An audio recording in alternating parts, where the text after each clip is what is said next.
Hola, buenos días. Les damos la más cordial bienvenida en sexta sesión de Café Conversado, nuestro seminario del Departamento de Salud Pública, que como les habíamos comentado, este ciclo está dedicado a hablar de la salud pública y algunas oportunidades que podríamos tener en un futuro.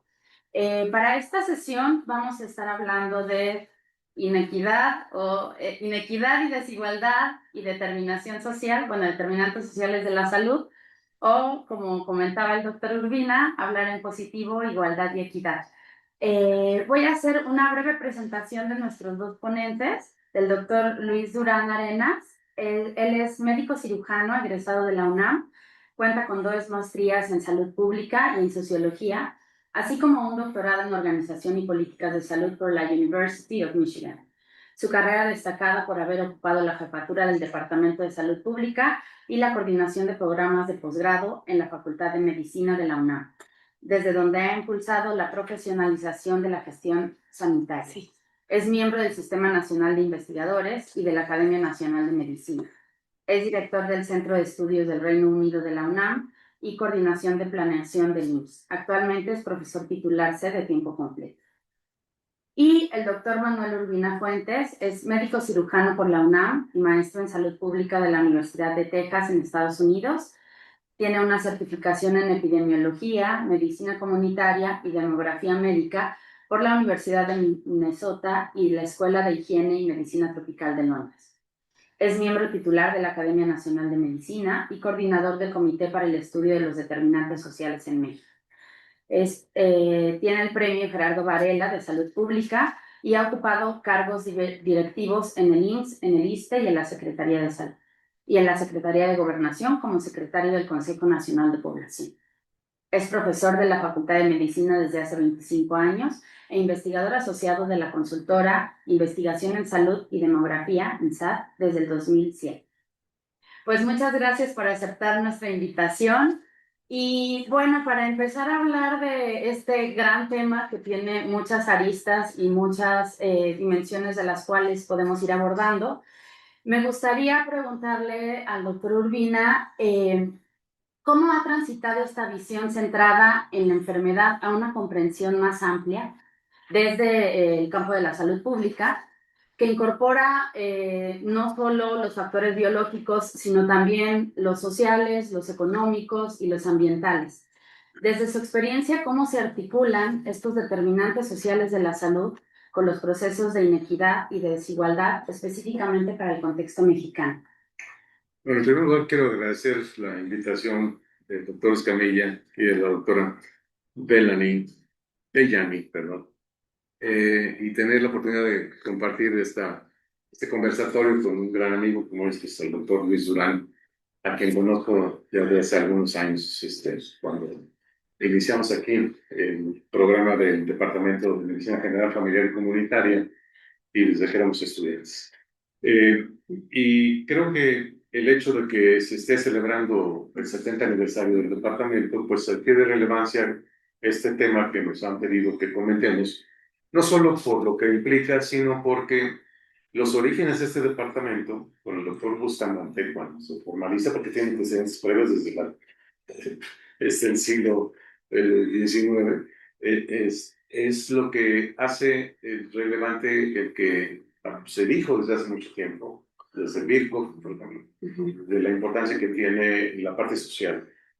Y en este contexto, en la pregunta de cómo se articulan, pues se articulan porque, en primer lugar, los determinantes sociales son los factores no médicos que afectan la salud y que tienen consecuencias que muchas veces el sistema de salud no puede resolver.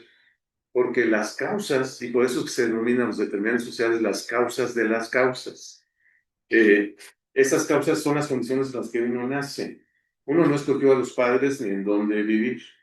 Entonces, las condiciones en las que nació, creció, se educó, trabajó, divirtió, envejeció y murió, son las que realmente dan estas inequidades y desigualdades. Y que en este ámbito es importante decir que son resultado de dos tipos de determinantes. Los determinantes estructurales, que son todos los aspectos macro, en donde intervienen las políticas públicas, fundamentalmente relacionadas con la salud, con la educación, con la vivienda, con el empleo, con todo lo que es el desarrollo de un país. Entonces, todo lo que son políticas económicas son estructurales. Todo lo que tiene que ver con el gobierno y las condiciones de trabajo también son estructurales. Entonces, estos determinantes estructurales son los que realmente afectan a la población y le dan una estratificación social a una clase social. Y ahí es donde entra en juego la dotación genética, el sexo, la edad y los entornos en donde nosotros vivimos. Tanto los familiares como los comunitarios, o caso urbano, donde uno vive, las colonias, y todo lo que rodea los servicios de los que somos beneficiarios. Una escuela, un hospital, un lugar de trabajo, el transporte, la propia vivienda, el agua, el saneamiento, etc. Todo eso influye. Pero a su vez hay otros macro que tienen que ver con la aportación que se da de estas políticas en las diferentes áreas. Y menciono el que nos vincula directamente como la salud. Pues la gestión en la salud depende de políticas públicas que determinan cómo se debe llevar a cabo esta parte. Y en la otra parte de la pregunta, ¿cómo afecta estos procesos de inequidad y desigualdad? Pues los afecta en el sentido que al tener una clase social, va a estar condicionada a su vez con estos entornos a los que hice referencia, pero ya va a depender de otros factores que son los otros determinantes intermedios. Entonces, son dos tipos, las estructuras y los intermedios. Y en los intermedios es donde tienen que ver los aspectos psicológicos, los aspectos biológicos, las condiciones en las que uno vive y los servicios de salud. Entonces, cuando en los determinantes intermedios está la infraestructura de servicios de salud y las causas de los casos están fuera, en los estructurales, pues el área de salud no puede modificar las condiciones de vivienda, por ejemplo, que son las que enfermaron, lo vemos con el caso del dengue. Independientemente de que dependa de los servicios de salud el que se tomen todas las medidas preventivas o la vacunación para las coberturas de vacunación, pero pues entonces salud, las estructuras de salud están en esta categoría intermedia y es lo que hace importante que de acuerdo a la estratificación social, entonces se tengan según los modelos de atención que se tengan, según los sistemas de salud que se hayan establecido y según la estructura operativa. Y en un país tan grande como el nuestro, de más de 133 millones actualmente, pues, y un territorio tan extenso como el que tenemos, y donde hay más, ahorita el último cálculo del INEGI es de 85,000 localidades de menos de 500 habitantes, y de esas 85,000, 70,000 son de menos de 100 habitantes. Entonces, realmente esta parte de cómo equilibrar los efectos tiene que ver mucho con las causas. Y nos hemos dedicado, como lo mencionamos también más adelante en las preguntas, a la parte curativa, o sea, a resolver signos y síntomas. Avanzamos con lo que fue prevención, avanzamos con lo que fue promoción de la salud y avanzamos con lo que fue en el área de los determinados intermedios, los factores de riesgo. Y es aquí donde, en esta suma de factores de riesgo, promoción y prevención, es donde se abarcó no solamente lo individual, la salud individual, sino la salud colectiva o poblacional. Entonces, estas dos poblaciones, la población total y la individual, cuando uno baja en la prevención, la promoción y los factores de riesgo, tiene ya que ver con lo que pasa en toda la población. Entonces, en la parte estructural, ahí intervienen las infraestructuras, los estados, los gobiernos, las instituciones, y es donde se requiere la parte de participación intersectorial. Y si no se da eso, pues no hay un equilibrio. Entonces, cuando logramos que esa participación se dé, que el que tiene que ver con la educación se meta a la salud, que el que tenga que ver con el empleo se meta a la salud, que el que tenga que ver con el medio ambiente se meta a la salud, es cuando dos determinadas sociedades se quedan en relevancia y es entonces cuando, sí, lo ideal, en teoría hay equidad y bienestar en salud. Y en esta parte es donde interviene el sector público, el sector social y el sector privado. Entonces son, digamos, estos elementos los que darían, desde mi punto de vista, esta articulación, que la pregunta que nos hace con los determinantes sociales y estos procesos de no igualdad y no equidad. Muy bien, muchas gracias por el amplio panorama. Doctor Durán, Ok. se suelen usar como sinónimos a veces inequidad y desigualdad. Nuestro estudiantado tiene muchos problemas para poder identificar algunas diferencias, pero ¿qué implicaciones tienen en salud pública? ¿Cómo diferenciar ambos conceptos? ¿Y por qué es importante hacer la distinción en el momento de diseñar e implementar las estrategias e intervenciones de salud? En el mundo, en la salud pública, en la medicina, en la investigación, casi todo viene en tres, ¿no? Dios Padre, Dios Hijo, Dios Espíritu Santo, si eres de religión. Entonces voy a hacer tres comentarios. El primer comentario que me gustaría hacer es cómo nace el interés por moverte de la enfermedad a la salud. Y cómo ese movimiento se ve manifestado en los determinantes sociales de la salud. El segundo tema que me gustaría tratar es ¿qué, qué ha sucedido en 40 años? ¿No? Desde Armata. Entonces, más de 40, son 26 y 32, casi 60 años. Sí. ¿Y qué implicaciones tiene para lo que es el estudio de los determinantes sociales y su contribución a la salud? Y voy a cerrar con una. Estamos platicando el doctor Rubin y yo ya afuera, que es una inquietud que tengo yo. A final de cuentas, los determinantes sociales de la salud acaban generando dos cosas. Una distribución de poder que se manifiesta en la persona, pero se manifiesta en lo colectivo también, como lo dice el doctor Rubin. Y su correspondiente justicia social. O sea, pero hay que tener en cuenta qué es poder y qué es justicia social y cómo se relaciona. Entonces, la primera parte que a mí me gustaría tratar de estos como antecedentes donde venimos es algo muy divertido, ¿no? En 78, la principal motivación para que se hiciera la mata es que el mundo tenía famina, tenía carencias, tenía guerra, había una gran desigualdad entre los países europeos, los africanos y los latinoamericanos. Estamos peor que ahora. Pero el ambiente era un ambiente deplorable, ¿no? ¿Y qué pasa después de 40, 50 años? Tenemos famina, tenemos guerras, tenemos injusticias. Entonces, tenemos algunas condiciones para que sea necesario tener una perspectiva social.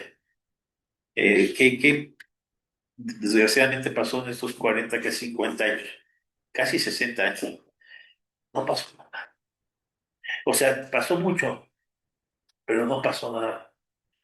A ver, ¿en qué pasó mucho? Pasó mucho que se discutió, hubo experiencias muy interesantes en Europa y en Latinoamérica, por ejemplo, la chilena, ¿no? Que fue una experiencia muy buena, pero cuando ves tú las consecuencias en las poblaciones, estamos igual. Claro, más pequeño, ¿no? Por ejemplo, nosotros en México tenemos una situación muy especial. Tenemos 130 millones de habitantes aproximadamente. La mitad pobres y la otra mitad de clase media. Entonces nuestro país es bien diferente porque en 78, ¿cuánto sería la clase media en aquella época? ¿Sería el 20%? No pasa del 15, 20. Entonces la situación es diferente, pero es parecida. La necesidad sigue siendo muy importante de tener una participación social para definir lo que es la salud y la salud pública, pero tenemos la ventaja de tener la mitad de la población en clase media. ¿Y qué es el resultado de eso? Cosas muy divertidas, ¿no? Los determinantes sociales para la clase media han generado que tengamos muchísimas enfermedades crónicas que antes no teníamos. Y ahora las tenemos. Tenemos obesidad, tenemos sobrepeso, tenemos las enfermedades cardiovasculares, la diabetes, etcétera, que tienen que ver con esa, digamos, inestabilidad que genera tener una clase media que no es totalmente homogénea, ¿no? Y entonces, eso nos da las dos primeras preguntas. La que sigue y que quiero hablar es de poder y justicia social.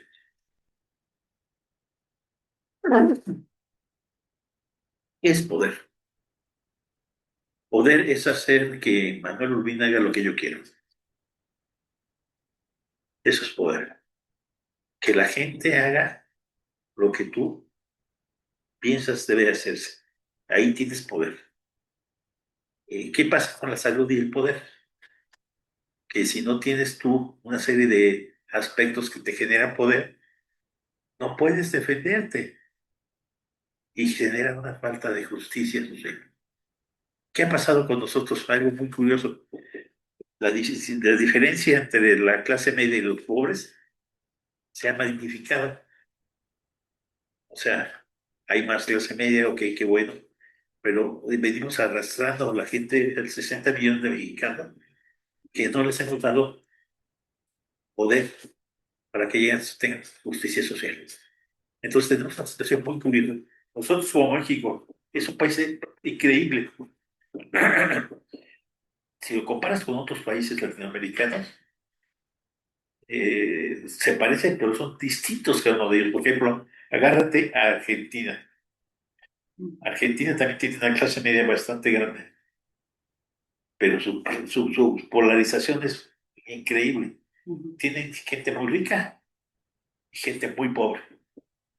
Y la que está pobre está jodidísima, como diría el doctor Rodríguez Domínguez, ¿no? En cambio, México es más, o sea, yo creía que era muy polarizado, pero es más, digamos, sutil la diferencia entre el poder y la justicia social. Y en parte de eso ha sido que hemos tenido una transición donde hay diferentes grupos en la población que han logrado llegar al poder. Te guste, te caiga bien o no, ha dado poder a la gente para poder tener una situación mejor en la que puedan tener atención a sus necesidades, no solo de salud, sino en general. Entonces, en ese contexto es el que estamos hablando de los determinantes sociales de la salud. Tenemos que seguir trabajando, sí, porque seguimos igual que hace 60 años.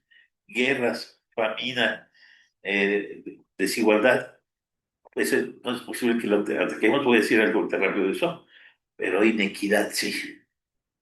¿Qué es lo que quiero decir este año para cerrar un poquito de desigualdad e inequidad? Depende de quién lo diga, quién lo platiques, pero desigualdad tiene una connotación de que no puedes hacer gran cosa para, para resolver la desigualdad. Por ejemplo, hay desigualdad entre hombres y mujeres.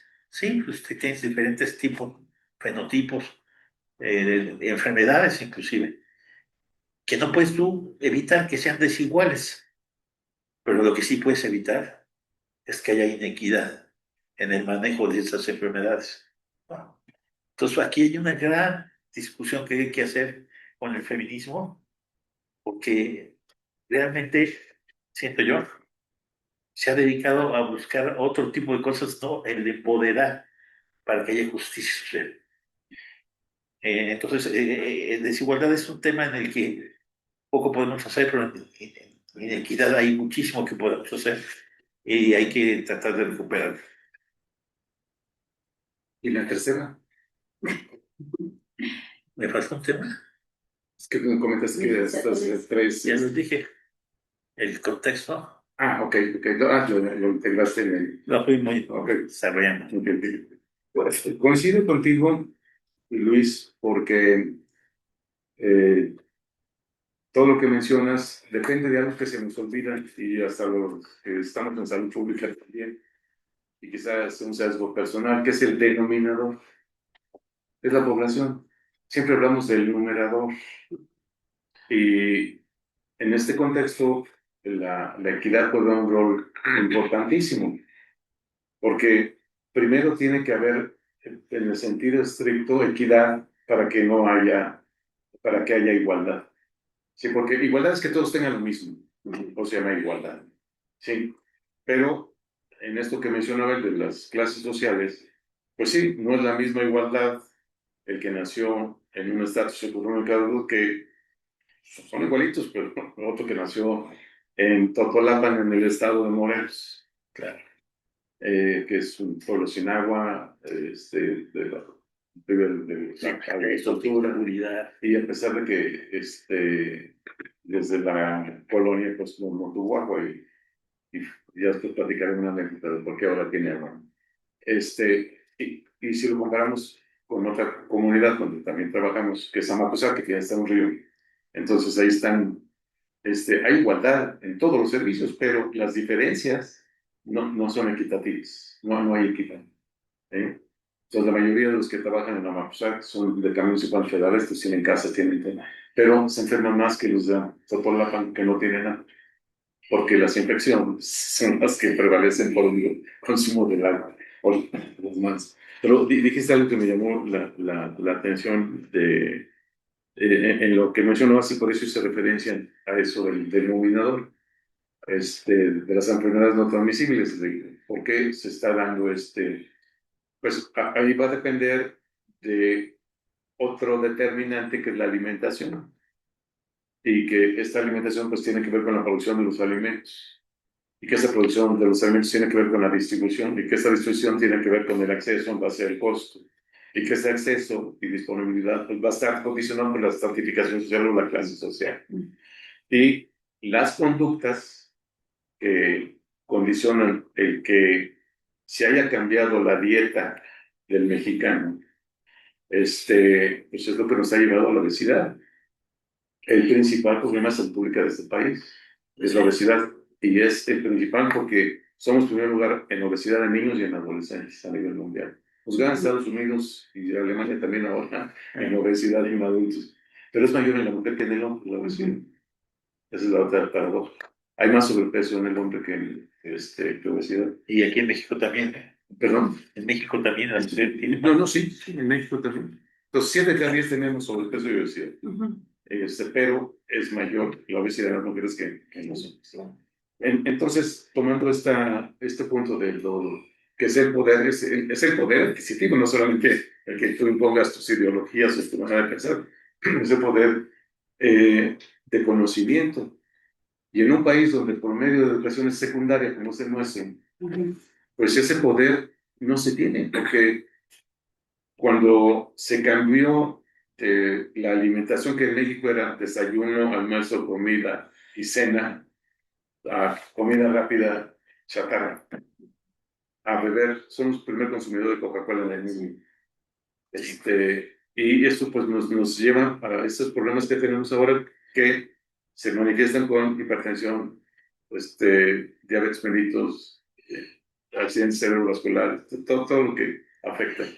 Entonces, sí, sí hay poder, pero no es un poder que hay que calificarlo como negativo para poder tener un equilibrio en estos contextos en los que se hace referencia a los puntos de Luis de equidad y justicia social.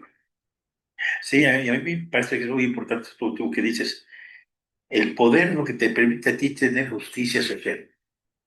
Si no tiene poder y le falta poder en cualquiera de las dimensiones que mencionaste, vas a tener inequidad. Sí. Entonces son temas que están amarrados, está con lo que es Así es. triste es que llevamos 60 años y no lo podemos pegar. Sí. Sí, que es, o sea, cuando se hizo el documento de salud para todos en el año 2000, vimos que llegó el 2000 y seguíamos igual o peor, ¿no? Claro. Aunque hace referencia a Marta, que es el parteaguas realmente, pero En Canadá, en 1974, el entonces secretario de Salud, el doctor Lalonde, que era abogado, no era médico, estableció en el programa de Sistema de Salud de Canadá, no en el programa, en el Sistema de Salud de Canadá, la base que tomó para operar a los determinantes sociales. Y ya luego a la salud del deporte, que eso fue una de las innovaciones. Entonces, eso fue en 74, pero ya antes en Inglaterra ya había antecedentes de toda esta parte social, y por eso hice referencia al principio del doctor Bustamante, porque el nombre original era de medicina social, no era de salud pública. Sí. Así es. En mayo del 56. Así es, sí, 56. Sí. Entonces, era la influencia de Virchow, de la medicina social. Entonces, ahí es donde se da uno cuenta de cómo ha ido caminando este proceso que es el psicólogo. Que claro, ahorita que menciona a Virchow, ¿no? O sea, de decir, la pobreza es la madre de todas las enfermedades y de todos los salubristas que vinieron también después de la Revolución Industrial, vemos estas condiciones, ¿no? Y como decía Luis, o sea, ahora estamos igual, yo pensaría que estamos peor, de hecho. Por el denominador que ha crecido, pues, cuando empezamos los planes, que México, bueno, que iba a llegar a 20 millones, no se podían equivocar en los 50, ¿no? En 64, cuando se hizo el ISSSTE había 3 millones de trabajadores del Estado. ¿Ahora cuántos hay? 15. Eso es muy importante. Así es. No quiero parecer pesimista, pero si agarramos cada uno de los temas que han salido en los últimos 60 años que se relacionan con los determinantes sociales de la salud, con pelas. Salud de 2000 años, ¿no? El del Mata, los indicadores del milenio, Objetivos del milenio. Y ahora los desarrollo sustentable, que tenemos que tener en el año 2030, ya no se tenieron. Entonces, algo, o sea, como que yo creo que hemos logrado en algún punto entender el problema, pero no hemos logrado modificar el problema. Y ahora que mencionabas los ODM y los ODS, ¿qué piensan de este cambio que hubo? Que en los ODM tener 8 indicadores, 3 eran de salud, ¿no? Y ahora en los 17 de los ODS está específicamente el 3, aunque todos se relacionan, ¿no? Eso es benéfico, es perjudicial, ¿cómo se transforma ante esta realidad en México? Bueno, pues yo creo que fue un cambio muy positivo, porque de los 8 objetivos del milenio, todos estaban interrelacionados. Y el más importante siempre fue pobreza, como lo sigue siendo en los 17. Entonces, salud tiene que ver con los 16, pero hay 11 de los 17 que son específicamente determinantes sociales. Entonces, esos 11 de los 17 es lo que da el avance. Segundo, el objetivo era no solamente tener los 17 objetivos, las 169 metas y los 231 indicadores, sino el que cada uno de ellos tuviera las 3 dimensiones, la social, la económica y la ambiental, y que cuando se resolvieran o intervinieran o se modificaran, tenían que abordarse esos 3 componentes. Y todo era hacia una meta, que no fuera nunca la temperatura del planeta mayor a 1,5 grados Celsius. Entonces, ese es el principal motivo y es lo que se llamó Agenda 2030. En la Agenda 2030 están en sus 17 objetivos, que no se van a alcanzar en el 2030. Algunos países se van a acercar mucho, pero vino la pandemia y eso modificó mucho. Como depende de las políticas públicas, el principal detractor fue el entonces presidente de los Estados Unidos, que no creía en el cambio climático, que se lo tuvo que. Entonces, donde tenemos a otro campo que tiene que ver con los determinantes, que son las políticas públicas. Y las políticas públicas en este contexto son realmente complicadas, porque intervienen muchos factores y porque además son planteadas propuestas inducidas por los organismos internacionales.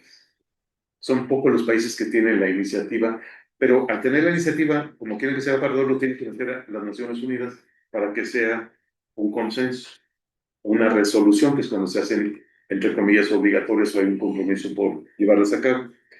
Entonces, en estas políticas públicas eh, hay megatendencias que son las que las han condicionado. La más importante fue la transición demográfica y epidemiológica. Esa es la número uno que sigue pesando. La otra son las migraciones, la voluntaria, la involuntaria o la forzada, que se está dando de manera tremenda. El otro es el crecimiento urbano desastroso que tenemos. Y ya el mundo, bueno, México es urbano. El mundo se ha urbanizado. La tendencia es ya urbana prácticamente, si mal no recuerdo, estamos con el 70%. Donde más se atrasó es en África, pero ya en el promedio ya es más urbana la población mundial y eso da un crecimiento muy errático. Después, las recesiones económicas, esa es otra condición, una mega tendencia para hacer políticas. Y en este sentido, hay una problema tanto tecnológico, económico como tecnológico también de dependencia. Y pues México tiene petróleo, pero no inventó la máquina para convertirlo en gasolina. Entonces, así de sencillo.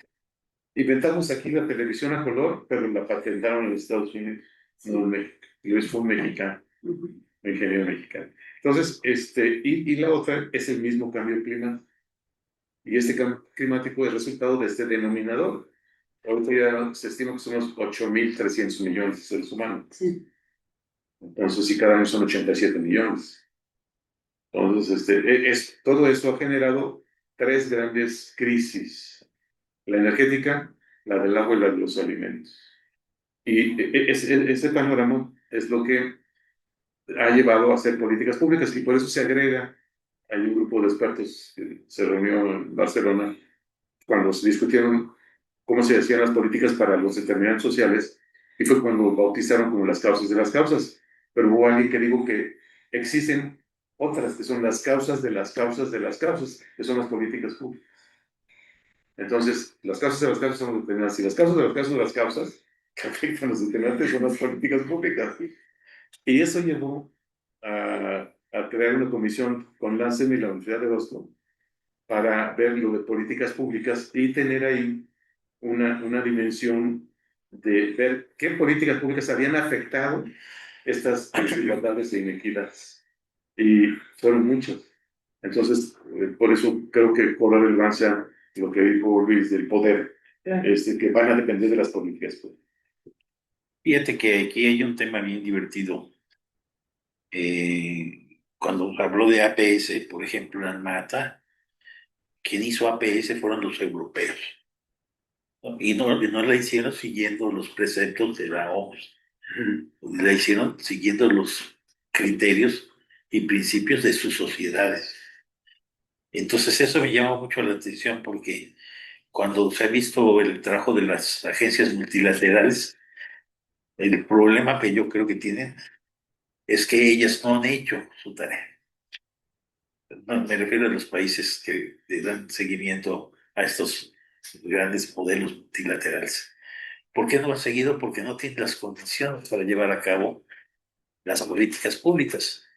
Porque lo divertido, si ustedes se ponen a analizar todo lo que se ha escrito sobre determinantes, sobre Alma-Ata, sobre APS, es que la gente piensa mucho en los objetivos y en las metas, pero no en las políticas para alcanzar las metas.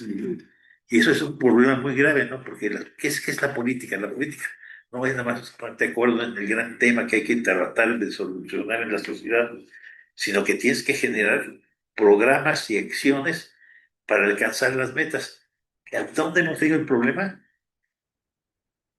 Los programas y acciones nada más los han desarrollado los europeos. Sí, efectivamente. Eh, Esto llevó a otra propuesta que se hizo por la OMS y que es desde el 2013 es salud en todas las políticas.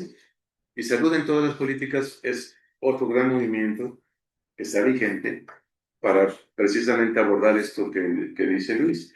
Y salud en todas las políticas, en esa reunión que era para de promoción de la salud en Estocolmo, permitió entonces ya decir, bueno, son los que realmente quieren no solamente tener un objetivo y un indicador, sino cómo llevar a cabo las actividades para lograrlo, quién, cuándo, en dónde, con cuánto, en qué tiempo, con qué basal para ver si modifique o no. Y esa tarea es la que es la base de los 17 objetivos, al haber establecido indicadores.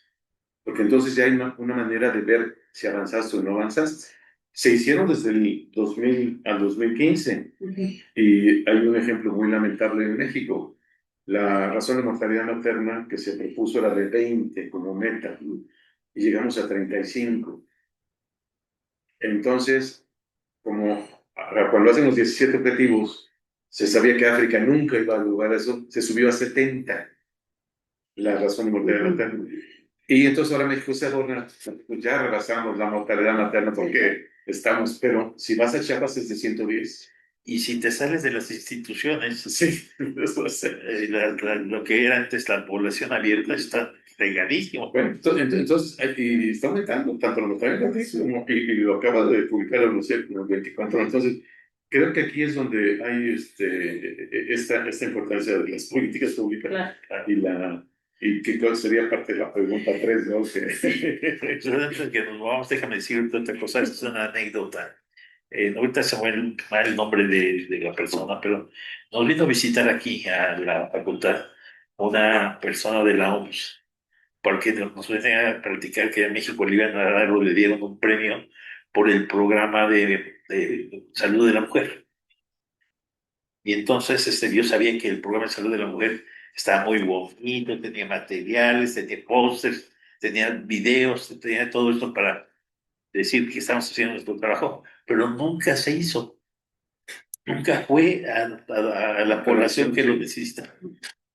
Entonces cuando le pregunté a la persona que venía, le digo, ¿y por qué le dieron el premio a México de algo que no se hizo? Se me quedó viendo y me dijo, Bueno, por política, pero o sea, una cosa son políticas públicas, otra cosa son en inglés policy, que es la parte técnica de diseñar el programa, las acciones para llegar a resolver el problema, y otra cosa es la grilla. En México somos muy buenos en la grilla. bueno, con este ejemplo que da Luis, hay dos políticas públicas que sí fueron exitosas en la de planificación familiar y la de vacunación. Así es. Y empezaron de cero, pero siguieron los principios de hacer, primero, indicadores ¿sí? Para poder plantear metas, objetivos viables, financiamiento, capital humano para ejecutarlo, sistemas de información para poder checar. Y entonces, esos dos son los exitosos. Y en el caso de planificación familiar, que tuve la oportunidad de conocerlo muy a fondo, se logró la transición demográfica y era población y desarrollo de la política. Entonces, población y desarrollo, se logró lo de población, pero no lo de desarrollo en el país. No nos desarrollamos como esperábamos. Teníamos el famoso bono demográfico porque nuestra pirámide era ancha en la base y quedan estos jóvenes, pero cuando ves la eficiencia terminal en la educación y que el promedio es de secundaria, pues ¿dónde está esa aportación? Se descuidó la parte educativa y ahora peor. Entonces hubo un gran esfuerzo desde Vasconcelos con las misiones culturales para ir al área rural a alfabetizar y se redujo el analfabetismo. Y actualmente bajaron artificialmente de 7 infracción el analfabetismo a 4. Ok, pero 4% de 133 millones es muchísimo. Entonces, y siguen igual. Entonces, yo creo que aquí, en esta parte, creo que hay experiencia y otras experiencias. El programa que se llamaba PEC, Extensión de Cobertura, que fue cuando se logró bajar en la época del proceso a localidades de menos de 2.500 habitantes. Después vino otro programa que se llamó PAC, Programa de Ampliación de Cobertura, que se enfocó fundamentalmente, que era un proyecto del Banco Mundial, a tres aspectos: al aspecto de salud, al aspecto de educación y al de alimentación. Y eso fue la base para que viniera otro programa, que también fue exitoso, porque fue transaccional después con otros programas, que fue Progresa, el programa de educación, salud y alimentación. Y después vino Oportunidades y después otro nombre. Pero pum, de repente lo cortan, los desaparecen. Y como sistema es cuando viene el sistema de protección social en salud, y lo que bautizaron por un error del entonces presidente de decir que era un seguro popular, que no era un seguro. Ni era popular. Lo dije, mira, entonces se le puso como el brazo operativo. Y así se validó. Y duró 20 años. ¿Qué fue lo que, y lo criticamos en la academia, Luis y yo? Porque fuimos muy críticos del famoso seguro popular, Sí. porque se tomaba afiliación como cobertura. Sí. Bueno, no sé cómo realmente, pero así se interpretaba cuando se querían echar flores, ¿no? Y tú y yo estábamos ahí sentados en esa sesión. Para mí sí es. Sí, entonces, pero lo que logró fue reducir el gasto del bolsillo y los gastos catastróficos. Y tener el acceso, que después se midió con pobreza multidimensional, a los servicios de salud. Esa fue la gran aportación, que se redujo de 50 millones sin acceso a 20 millones. Y ahora otra vez volvimos a los 50 millones, van a ver 40 y tantos. Bueno, ellos dicen que 38 ahora, pero que no importa. Entonces, son de los programas exitosos que hubo, de hecho se publicó por la OPS, de los 5 programas estaba el de alimentación y de vacunas, en fin. Y creo que aquí entra un poco esta parte que estamos comentando en el planteamiento a la pregunta que hizo la doctora, de cómo influyen, ¿no? Estas acciones, pero pues recuerdas la frase del doctor Severo, que el programa que no tiene presupuesto es demagogia. Sí, un punto ahí importante es, ya vimos que las políticas públicas han sido el problema al no operar, al no llegar a programas y acciones que resuelvan problemas de salud y por lo tanto lleguen a la meta. Pero también el otro problema que está vinculado a esto es que han sido políticas públicas verticales, casi todas, independientes. Población, vacunación, el acceso. No, son políticas que sean integrales, excepto en donde, en España, en Inglaterra, en Francia, donde los países europeos, de ahí salió de la salud en todas las políticas, ¿no? Porque ellos lo hacen, nosotros no lo hacemos. Y el problema es grave porque no hay discusión. O sea, yo no he visto ninguna discusión ahorita en los últimos 4 años de que digamos cómo vamos a hacer las políticas públicas en salud. No hay discusión. Entonces, lo que yo desgraciadamente pienso es que vamos a ver otra vez una falla en alcanzar los metas de desarrollo sustentable y en 2030 alguien va a llamar a una reunión en el mundo, ya no Ecuador ni Panamá, otros nuevos, y vamos a llegar a otros objetivos y no vamos a llegar a ningún lado. Soy pues, pesimista a veces.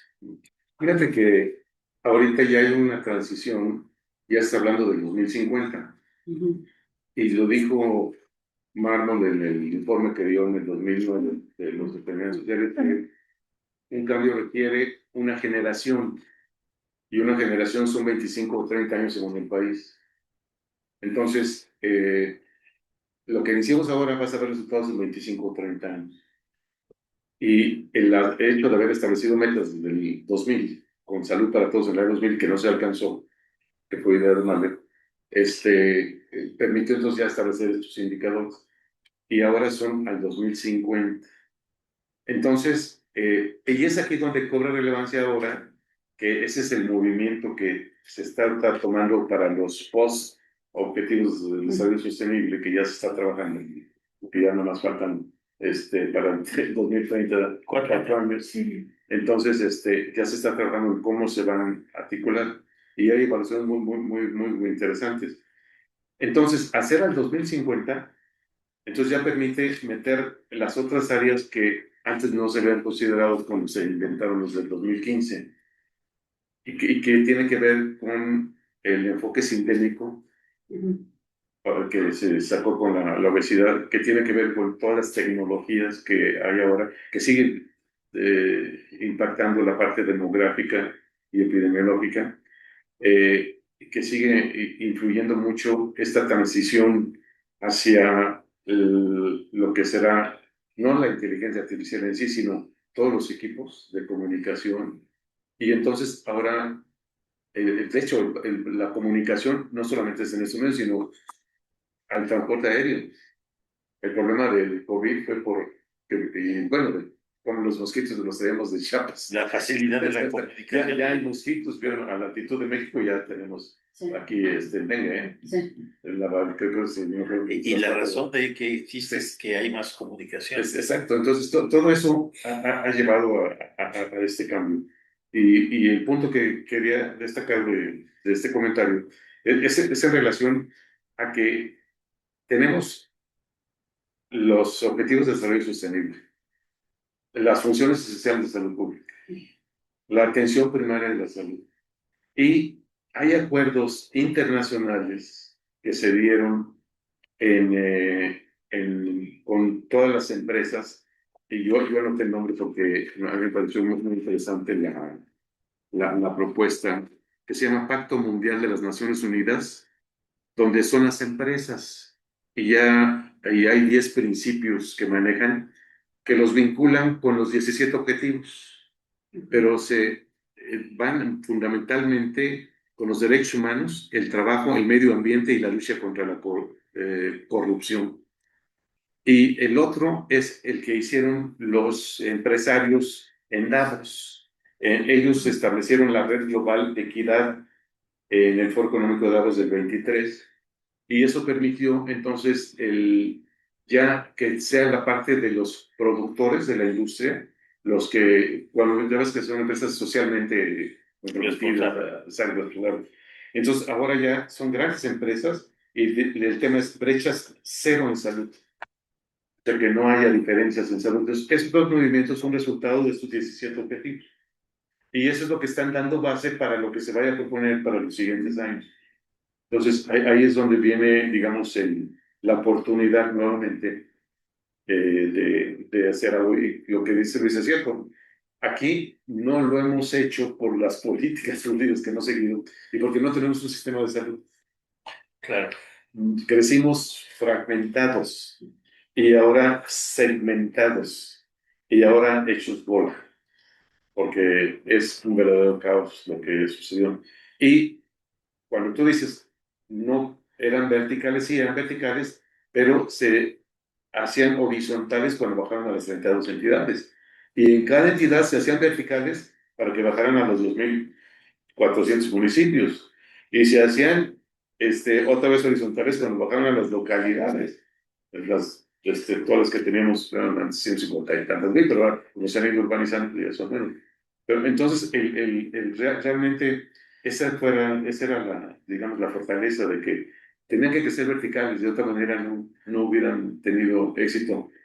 Y ahora, y yo creo que es un punto que se debe destacar en el tema, tenemos todo un sistema de planeación democrática y un sistema de evaluación del desempeño, pero es una lógica vertical. Entonces ahora hay que cambiar a una lógica horizontal, perdón, no descendente, es una lógica ascendente. ¿Y qué quiere decir eso? Que en lugar de más programas, ya no podemos hacer nada ahorita porque está el Plan Nacional de Desarrollo, está el Programa Sectorial de Salud y los programas de atención específica.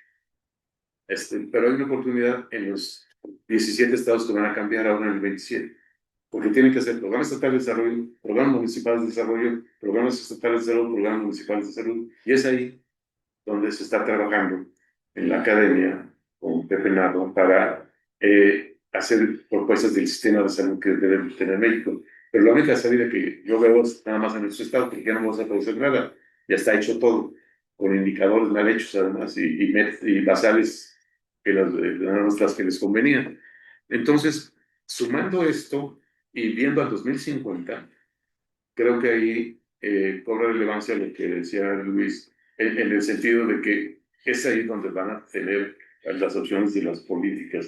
Pero, y juega un papel muy importante este desarrollo, el capital humano para hacer esto, ¿dónde se está formando? ¿Dónde están esos médicos que hagan salud pública? Y aquí, como una iniciativa, cuando se el director de la carrera dual, y tú la conociste, y que iba a ser en el CIEPS, y que le quitaron determinantes sociales, un director que llegó, borró determinantes sociales, como hizo el sexenio pasado la Dirección General de Información de Salud, logramos que se pusiera determinantes sociales, y lo quitaron, y ahora lo pusieron en políticas de salud pública. Entonces, esas son decisiones que han afectado.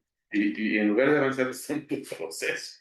Y ya se habían logrado, porque esa fue la función del comité en la academia, de sensibilizar y promover, y llegamos hasta ahí, a cambiar el nombre de la Dirección General de Promoción de Salud y determinación social, para poder entonces entrarle ya con una área normativa, con recursos, etcétera.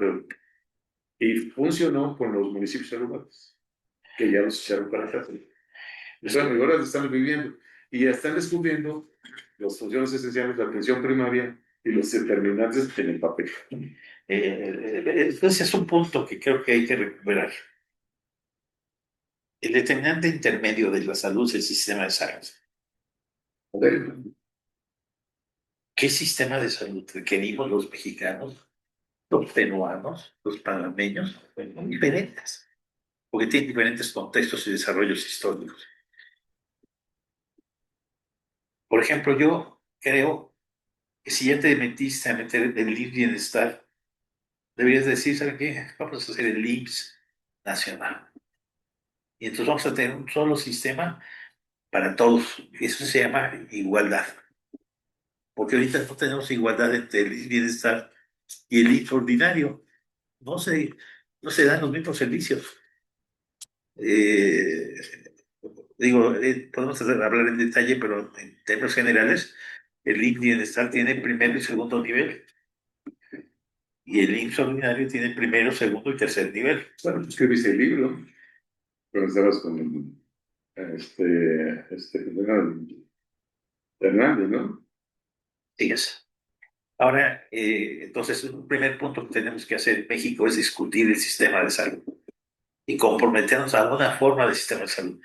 ¿Dónde lo han hecho? Lo hicieron en España y resulta que España es el segundo sistema del mundo en las calificaciones de salud. ¿Cuál es el primero? Japón. ¿Cómo le hacen los japoneses? No sé, pero los españoles hicieron las políticas públicas a través de crear un verdadero sistema. Sí.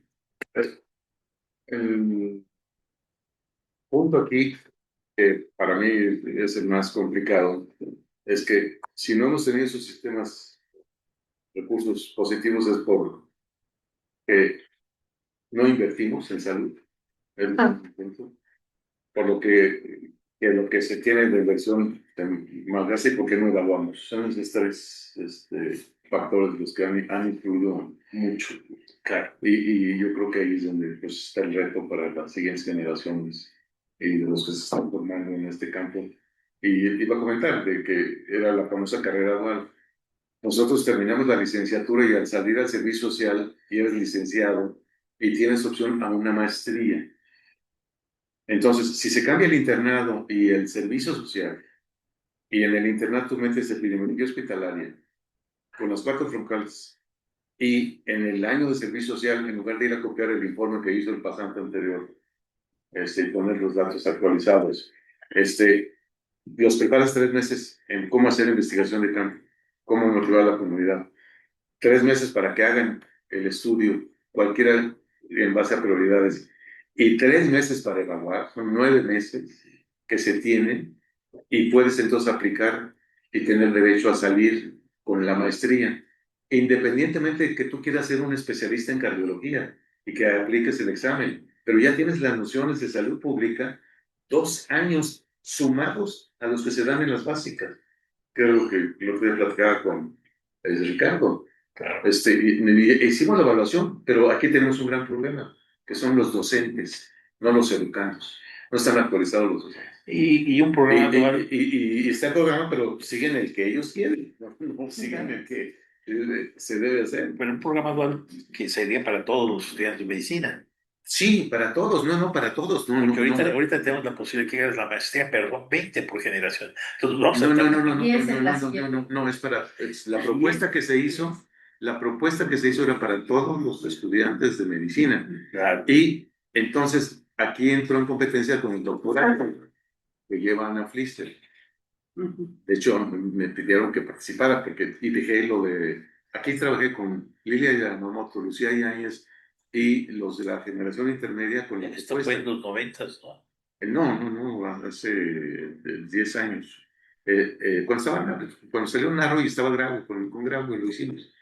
Pero Narro había dejado lo del doctorado. Y entonces me pidieron que fuera a apoyar a esta parte. Y ¿cuál fue el error no verificado? Porque de esos 6 que eran los mejores estudiantes de esa generación, que sabían inglés, tenían alto promedio y estaban motivados. 2 se fueron a salud pública. Y entonces, y querían ser especialistas, fueron especialistas en la pública. Bueno, no sé si lo siguieron, ya no seguí la pista, pero no lo publican, fue el error. Entonces ya se fue Lidia, ya se fue Lucía, y Pasó el tiempo y ahora estamos. entonces, pero, y después lo retoma Fajardo y hace un convenio con el Instituto de Salud Pública y España, considerando lo que tú decías. Pero hasta es lo que quiero platicar con Ricardo, no sé qué tanto haya avanzado, pero esa semilla la sembramos desde que estaba en Narro. Después yo la ejecuté con Graue y ahí empezó el doctor Graue cuando tuvimos la propuesta. Sí. Sí, creo que ya, Ya había cortado. yo creo que ya llevamos más de una hora. Sí. Okay. Entonces, yo también me quedo con muchas preguntas. Es que ustedes tienen mucha experiencia desde hace muchos años en distintos sectores. Y entonces yo creo que podríamos ir cerrando con los desafíos y oportunidades que tenemos desde la salud pública, ¿no? Porque, o sea, como nombraban en términos de los determinantes estructurales, pues es difícil incidir. Y en términos de determinantes intermedios en los sistemas de salud, que veíamos que en general están centrados en la productividad y la cobertura, ¿cómo hacemos este enfoque de equidad que responde a las necesidades? Si, como decía el doctor Durán, pues hacer estas políticas que están atravesadas por los intereses económicos, los intereses políticos, y cómo implementar estas políticas en la gestión de los sistemas de salud, pensándolos de salud pública y pensándolos de la determinación social de la salud. A ver si quieres, empiezo. Te toca. Llevamos, no, yo creo que como 50 años hablando de un concepto que se llama empoderar. Pero empoderar a quién, al individuo, empoderar a la colectividad, empoderar a los servidores y proveedores de la salud. Yo creo que esto es un tema que tenemos que trabajar. ¿Cómo podemos empoderar a estos grupos para que puedan ellos en sí mismos fomentar la aplicación de estos detenimientos sociales de la salud para alcanzar la igualdad y la equidad? Ese es un primer punto. Otro desafío, ya lo mencionó aquí Manuel, es que pasemos de los objetivos y las metas a los programas. O sea, yo creo que si va a haber una reunión de, por ejemplo, desarrollo sustentable, lo fomentaron en Latinoamérica, Ecuador y Panamá. Si nosotros nos juntamos con Brasil, Argentina, Perú, y logramos hacer una reunión en la que acabemos con programas de acción, no nada más los objetivos, sino los programas de acción para llevar a cabo los cambios. Eso sería un cambio fantástico. Y yo creo que vale la pena hacerlo. ¿Quién sí lo hizo? Lo hizo Chile, pero con ellos mismos, ¿no? Creo que es el único país, no sé si tú tengas algún otro que haya hecho, Costa Rica. Costa Rica.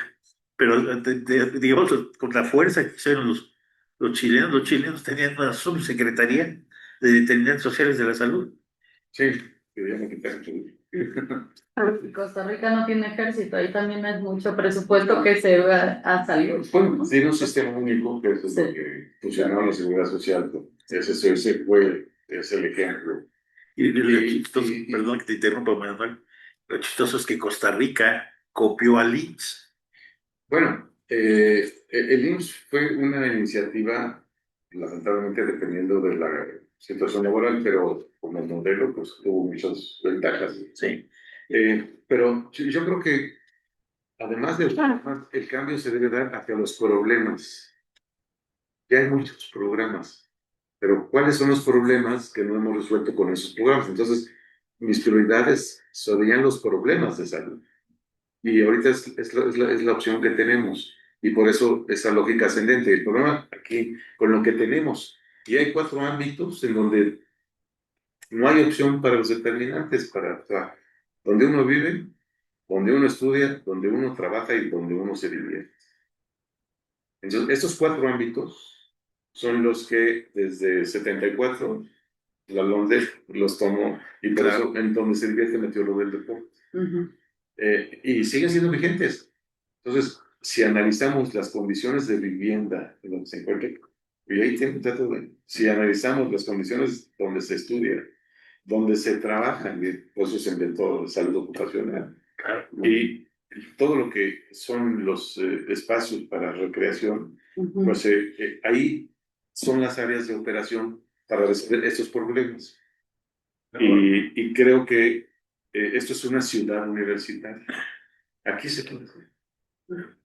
Y de hecho es una de las propuestas que se hicieron ahora que vino el doctor Marmot de la Academia para copiar lo que él hizo ya en 40 ciudades del Reino Unido, que son las ciudades Marmot Cities o Places Marmot. Ya hizo 2 en Italia y en Hong Kong tiene un instituto igualito al de Londres. Hay que invitarlo. Entonces, sí, lo malo es que para invitarlo hay, bueno, ya después lo digo, no está tan sencillo. Hay que encontrarlo. Entonces, ese es el punto. Y ahora que viene el cambio, digamos ya, yo tengo el comité, donde tú eres miembro del comité permanente de determinantes sociales, participamos en el origen. Él ha seguido, y este es por ejemplo, una actividad del departamento, venir a hablar y promover y seguir insistiendo en el apoyo de amigos como ustedes para poder pues, difundirlo. No sé si vaya a ser muy largo y los alumnos, quién sabe qué están hablando y le van a pagar, pero no se está grabando. No sigue grabando. Eso no lo puedo Yo me divertí mucho, me estoy divirtiendo mucho porque creo que estamos hablando de temas que se basan en nuestra experiencia. Ahorita que dijiste tú, por ejemplo, el problema y el programa que se llevó a cabo muy bien de planeación familiar y el de vacunación, tú fuiste subsecretario y estuviste en CONAPA. Yo fui el director del CENSIA y me tocó tratar de lograr que hubiera un mejor sistema de vacunación y lo dejamos en 2018. O sea, lo dejamos que aguantó 3 años hasta que tronó. Sarampión, no 30 años sin sarampión. Y pues, si dejas de comprar la vacuna, pues los programas se acaban, ¿no? Si dejas de... Dengue es el otro. Sí, sí, sí, dejaste de capacitar a los estados, soltaste las cosas. Y se descentralizó y luego ya se volvió a centralizar, entonces, pero en fin, doctora. Pues muchas gracias. Yo todavía me quedé con muchas preguntas, pero bueno, tenemos que cortar. Les agradecemos mucho a ambos su participación y ahorita seguimos en. Bueno, yo creo que lo que podríamos hacer es agarrar otro tema e invitamos al doctor Urbina y me invito a mí mismo y nos echamos otra buena, porque yo creo que el punto es que se discuta, que se escuche, que se hable, que se diga, porque si no lo sabe la gente, si no es visible el problema, no hay una solución posible. Bueno, pues que sigan otros 70 años más en este departamento y que podamos ver resultados. No ya no nosotros, pero sí que cambien las cosas la salud y el bienestar de este país con equidad. Perfecto, muchas gracias. Muchas gracias.